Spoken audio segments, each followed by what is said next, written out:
السلام علیکم ورحمۃ اللہ وبرکاتہ۔ قربان جائیے حضرت علی رضی اللہ تعالیٰ عنہ کی ذات اقدس پر کہ گھر کے سامنے کھڑے ہو کر کے رو رہے ہیں۔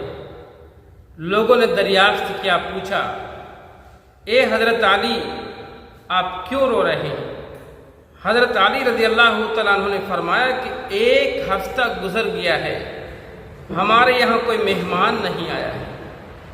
وہ حضرت علی جس کے گھر میں کہ دو دن چولہا نہیں جلتا تھا، دو دن بھوکا رہتے تھے، اس حضرت علی رضی اللہ تعالیٰ عنہ کے گھر میں ایک ہفتے مہمان نہ آنے کی وجہ سے فکر مند ہیں، رو رہے ہیں۔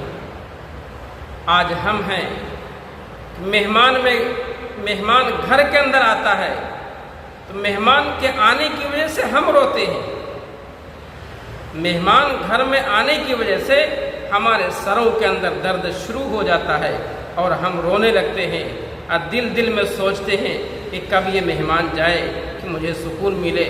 لیکن قربان جائیے حضرت علی رضی اللہ تعالیٰ عنہ کی ذات اقدس پر، ایک ہفتے مہمان نہ آنے کی وجہ سے بلک کر رو رہے ہیں اور مہمان کے آنے کا انتظار کر رہے ہیں۔ میرے دوستو، آپ بھی کبھی کبھی سوچئے اور فکر کیجئے، مہمان گھر میں آتا ہے، اللہ تعالیٰ ان کے ذریعے سے خیر و برکت کے دروازے کو کھولتا ہے اور رزق کے اندر اللہ تعالیٰ اضافہ کرتا ہے۔ السلام علیکم ورحمۃ اللہ وبرکاتہ۔